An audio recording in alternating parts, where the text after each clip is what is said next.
So good day, ma'am. Today we will be tackling about the financial projection and ratios. So, good day everyone. I am Renel Sinoy. Ako di report ka about sa financial projections. Are detailed forecast of future cash inflows, outflows, revenues, and expenses. They provide a comprehensive view of a company's financial future, helping to illustrate how loans will be repaid, funds managed, and business growth achieved. So, ang kaning financial projections dahil kay nag-describe sa ilang purpose and providing a comprehensive view sa company's financial future, including loan repayment, fund management, and business growth.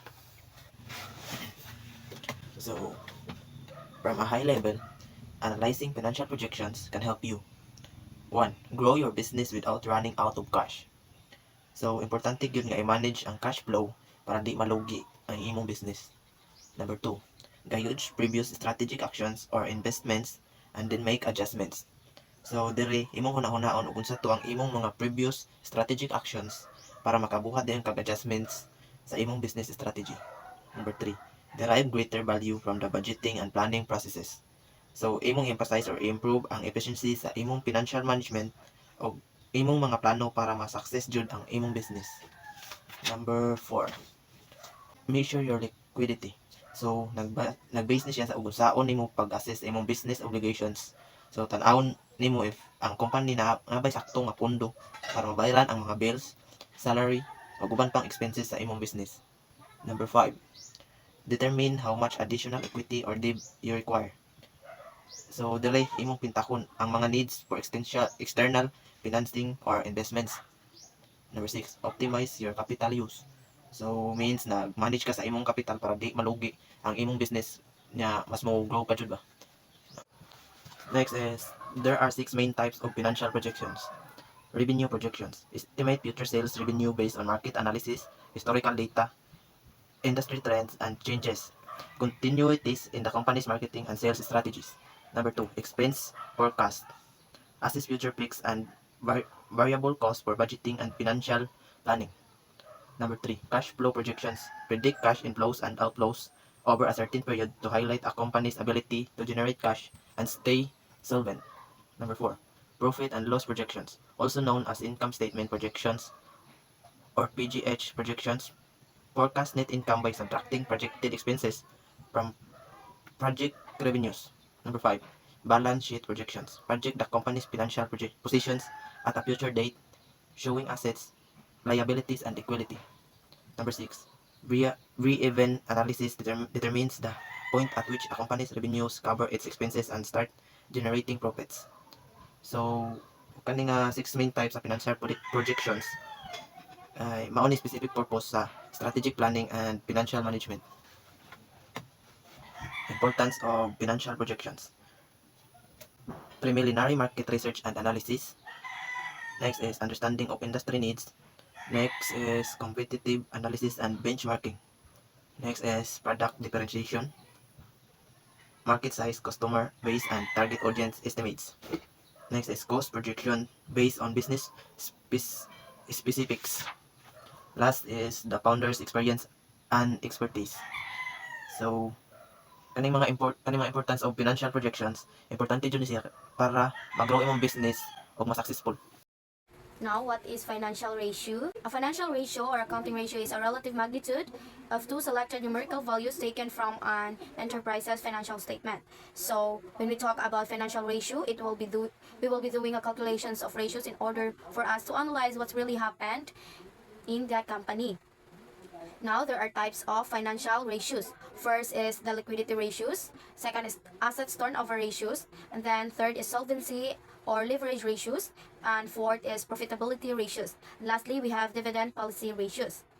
So, and next, asa man ta makakuha og sources of financial data for our financial ratios. So, we have the balance sheet, the statement cash flow, the income statement, the statement of retained earnings, and lastly, we have the dividend policy ratios. So next, we have here the purpose of financial ratios. Financial ratios allows for comparisons. So first, we have the between companies. So we need to compare the financial ratios between the companies, between industries, between different times periods of one company. So need yun nato siya no to compare. So, lastly, we have a comparison of between a single company and its industry average. So, next, we will proceed to the first types of ratios, which is liquidity ratios. So, liquidity ratios determine a company's ability to cover short-term obligation and cash flows. So we have here types of liquidity ratios. First is the current ratios, second is the quick ratios. So in finance, liquidity is defined kung unsa ang kaya sa isa ka company to pay its debt. So it means that liquidity is the ability of a company to pay its debt using current assets or the assets of the business. It means current assets. So we have here the definition of current ratio. So current ratio, also known as working capital ratio, is one way to assess the overall liquidity of a company by comparing current assets to current liabilities. So we have here the formula. Current ratio equals to current assets divided by current liability. So ang current ratio is mao ni siya ang mutanaw if the company is able to pay in short-term obligation using current assets. So we have here some example. Given is the current assets is equals to 2,421,678. And then ang ato ang current liabilities kay 1,766,108. So the current assets divided by current liabilities is equals to 1.37. So what does 1.37 means? So it means that kada piso nga utang sa usa ka kumpanya kay kaya niyang mubayad og 1.37. It means kaya niyang mubayad in a whole, kaya niyang makabayad og buo. So napay sobra 37. But of course, in general, we have what we call the acceptable ratio. So sa current ratio, ang acceptable is between 1.3 to 3. So it means if kita maoy utangan nga company, before nato pautangon ng isa ka kumpanya, we have to make sure that ang current ratio sa usa ka kumpanya is na siya between sa 1.3 to 3 para safe sa ato ang company. Stable imong company and kayang mubayad sa imong kumpanya. If atong kumpanya maoy mangutang, so dapat patason sa nato ang atong current ratio nga kuan siya sa acceptable nga ratio ba para kaya natong makabayad sa obligation. So next we have the quick ratio. So also known as asset test ratio. The quick ratio is more conservative in the sense that it does not include all current assets in the computation. So we have here the formula. Quick ratio equals to quick assets divided by current liabilities. So sa quick ratio from its definition, so makita nato dito nga, ang quick ratio is dili kuyog ang tanang current assets. Like sa katong ganihan sa current asset, di ba sa current asset is kuyog ang tanan. While likely sa quick ratio is dili tanan may ikuyog nga asset. Ang kuyog ra sa quick asset is mao ang cash, ang receivable, o ang marketable securities or katong short-term investments. So unsa man ang tanawon aning quick ratio? So ang tanawon sa quick ratio is ang ability sa usa ka company if makabayad ba siya dayon sa short-term obligation. Almost the same sa current ratio pero ang quick ratio is mas paspas nga paagi as in now na. Cash ni siya and then receivable niya. Singilon na lang niya dayon is i-withdraw na lang siya. Inana kadali ang quick ratio.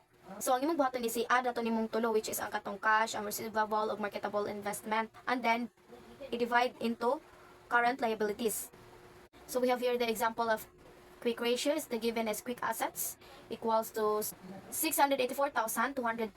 So ang current liabilities is 1,766,108. So current ratio equals to quick assets divided by current liabilities is equal to 0.39. What does 0.39 mean? So it means sa kada piso nga utang sa kumpanya is ang kaya rang bayaran sa usa ka kumpanya if maningil dayon ang iyang giutangan is mao ra ang 0.39 ra ang iyang kaya mabayaran. So if ikaw ang pautangon ba nimo nga nahinani nga quick ratio.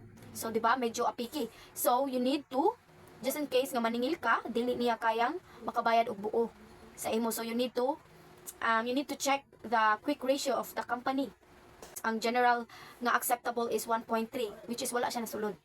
So if ikaw man gyapon if imong quick ratio is 0.39 nya ikaw mangutang ka, so dapat pataason sa nimo dapat ang imong quick ratio sa kamangutang para kaya nimong makabayad.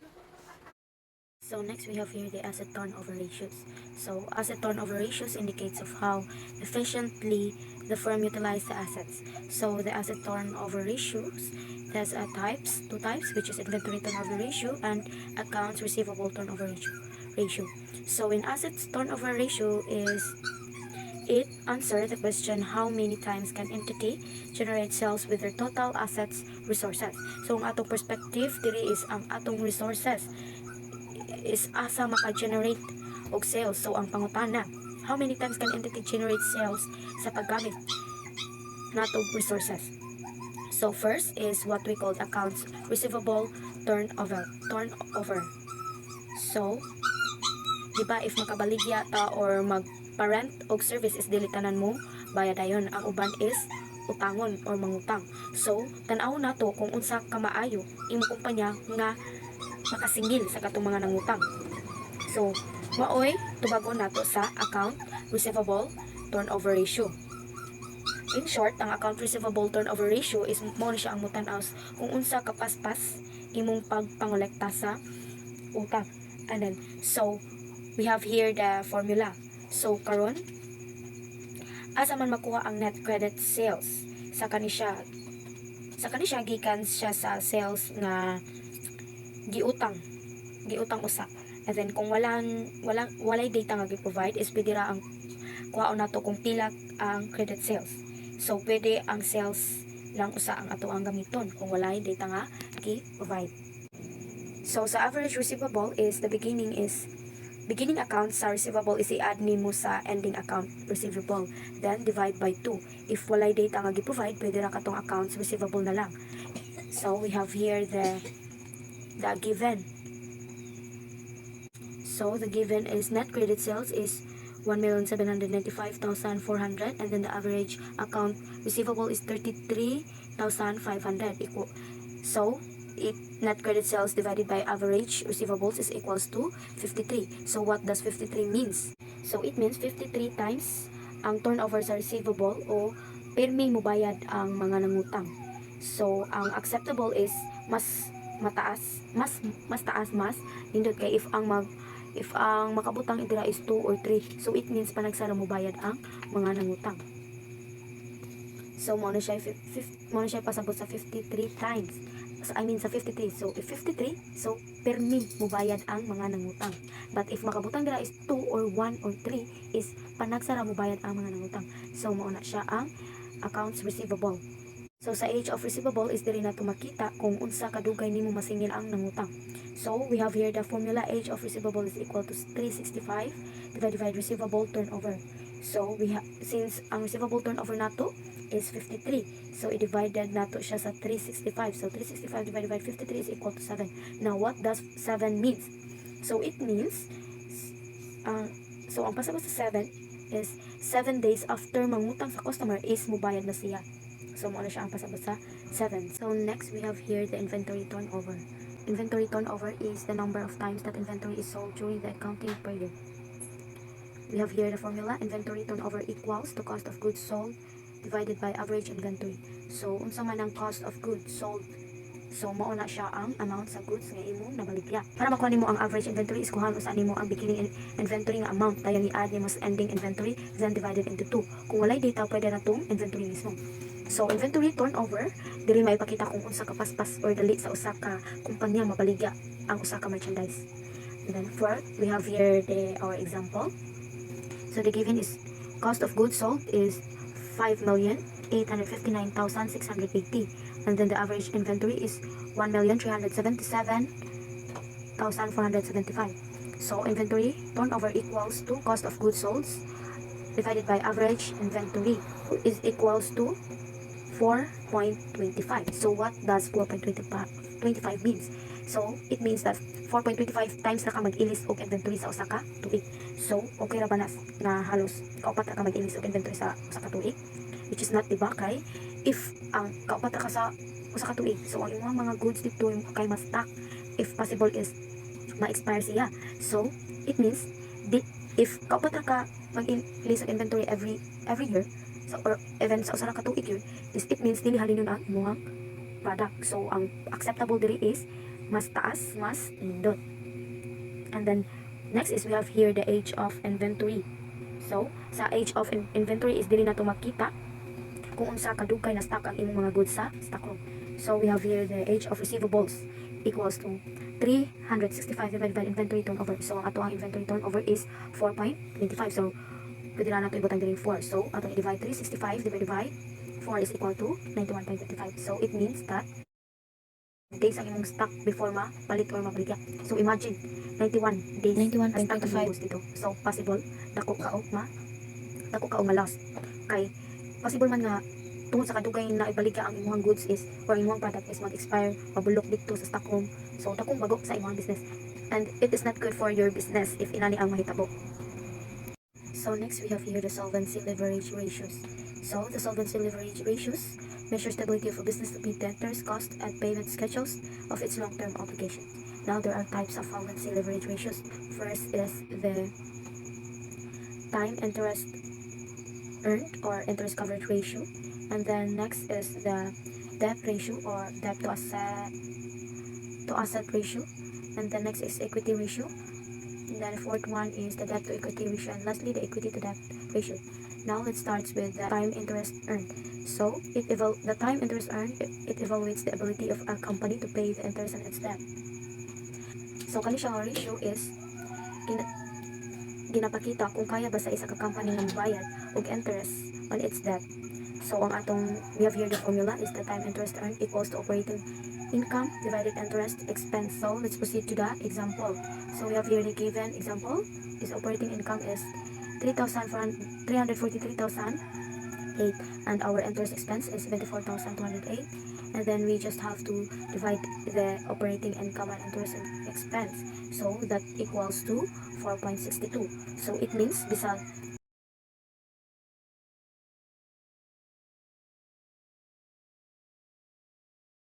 kaupaton pala nimong times ang interest expense is kaya rang bayadan sa company. 4.62 times kayang bayadan sa company ang interest expense na magastos sa iyang giutangan. Dili if dako nga part, if dako ang imong ratio is mas favorable siya sa company. Now let's proceed to the debt ratio. So debt ratio measures the percentage of assets funded by creditors. So diri is ginapakita kung unsa kadako ang share sa creditors or mga giutangan sa kumpanya adto sa total assets sa mismong kumpanya. So we have here the formula. Debt ratio is equal to total liabilities divided by total assets. Now we have here given examples. The total liabilities is 1,832,936 divided by 74,200.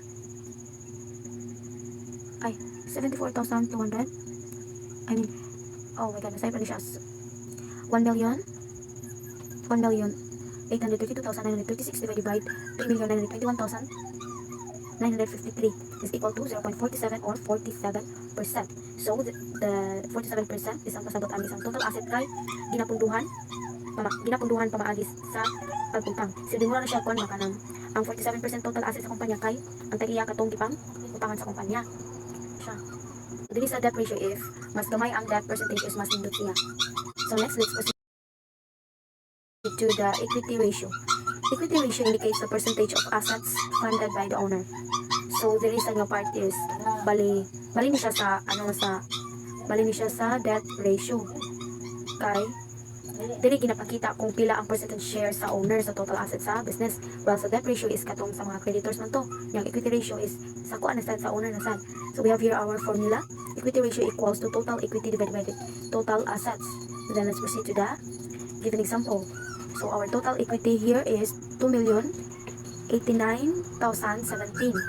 divided by 3,921,953 is equal to 0.53 or 53%. That means ang pasabot sa 53% sa asset is ginapunduhan sa owner. Sa debt ratio is ang asset is ginapunduhan sa creditors or sa mga nangutang. While ang kaning equity ratio is ginapunduhan sa niya sa owner. Sa owner naman siya part. And then next we have here the debt to equity ratio. So debt to equity ratio is a financial ratio indicating the relative proportion of shareholders' equity and debt used to finance a company's assets. So while as dealing apart is pinapakita sa ratio ang utang sa business sa investment sa owner. So we have here the formula. Debt to equity ratio equal to total debt divided by the owner's equity. Let's proceed to the given example.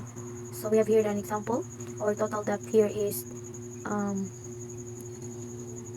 705,000 divided by 1,003,500 is equal to 0.70. Pasabot sa kada piso nga puhunan o kapital sa owner kay na ay 0.70 nga inutang. Mas nindot if mas gamay siya sa 1 kay ginapakita diri nga mas daghan og investment ang owner kaysa sa iyang utang or utang sa iyang business. And then next, we have here the last one is the equity to debt ratio. It refers to the proportion of owner's equity to debt. So diri nga part naman is kanang ginapakita ko ka pila mas gipadako ang equity sa debt sa company. And then we have here our formula. Equity to debt ratio equals to total equity divided by long-term debt. So let's proceed to the given example. The owner's equity is 1,003,500 divided by 47500 is equals to 2.11. So, pasabot, mas dako pas 2 ang share sa owner kaysa sa utang. Bisan pag dublihon ang utang is equivalent ang gihapon siya sa total investment sa owner. So, kani siya nga ratio is ginapakita nga mas dako, mas nindot kay based sa result, mas daghan og share or investment ang owner sa business compared sa liabilities or mga utang sa owner. Next, let's proceed to the profitability. Profitability show how efficiently a company generates profit and value for shareholder. So, ang financial ratios ang mapakita og performance sa usa ka business kung naka-earn ba og profit or wala. So, there are types of profitability. First is the gross profit margin. Second is the operating profit margin. Third one is the net profit margin. Now, let's start with the gross profit margin. So, the gross profit margin is a measure of a company's profitability calculated as the gross profit as a percentage of revenue. Gross profit is the amount remaining after deducting the cost of goods sold or direct cost of earnings revenue from revenue. The gross profit margin measures the average make-up in every peso sale or for each product. So, diri sa gross profit margin is ginapakita diri ang markup o ang patong sa product after ibaligya. So, here is the given example. So, the gross profit margin is equal to 1,299,184 divided by 7,457,736 is equal to 0.16. It means that sa kada piso nga tubo after minus isa, cost of sale is kay 0.16 mao ang tubo o ang napuno sa presyo sa product pag baligya. So, na minusan na siya daan sa cost of sales. So, mauna ni siya ang silbihin mo na himo ng profit nimo ang 0.16. So, wala pa kita sa final profit. Next, we have here the operating profit. Operating profit. So, is computed by deducting operating expenses from the gross profit. So, diri is ginapakita ang tubo after minusi sa operating expenses sa business. So, ang gross profit is ang giminus is ang cost of sales. Sa operating profit is ang giminus is ang operating expenses. So, we have here our formula for operating profit margins.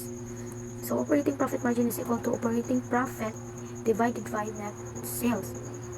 So, let's proceed to the given example.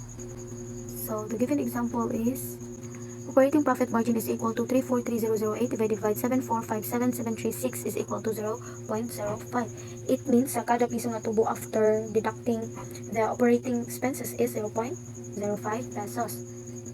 Let's proceed to the net profit margin or return on sales. Is an overall measures of profitability from its definition itself. So, mauna ni siya ang ultimate nga makita gini mo if nitubo ba ang business or wala in general after deducting all the expenses. So, we have here our formula. Net profit margin is equal to net income divided by net sales. So, let's proceed to our given example.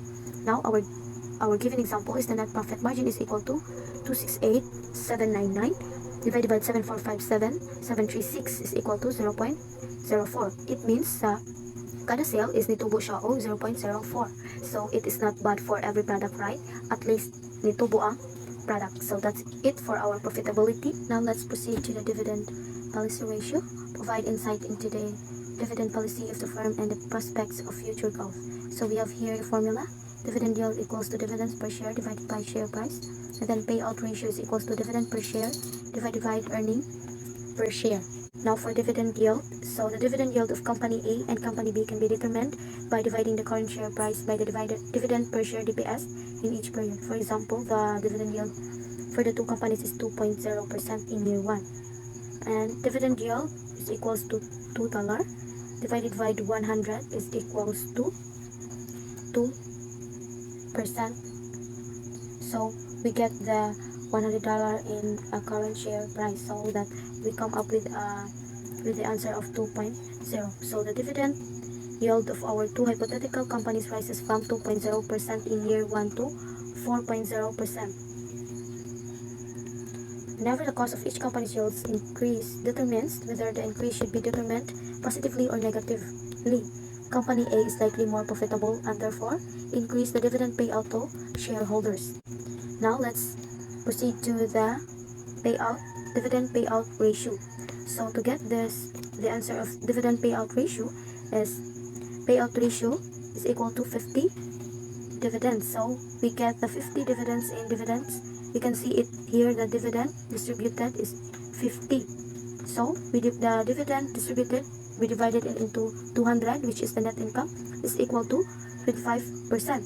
So our dividend payout ratio is 25%. To get the retention ratio, so we have to divide the $150, which is retained earnings, we have to divide it into $200, which is the net income, that is equal to 75%. So our retention ratio is 75.0%. Well, that's all for our topic for today's. Thank you for watching and listening.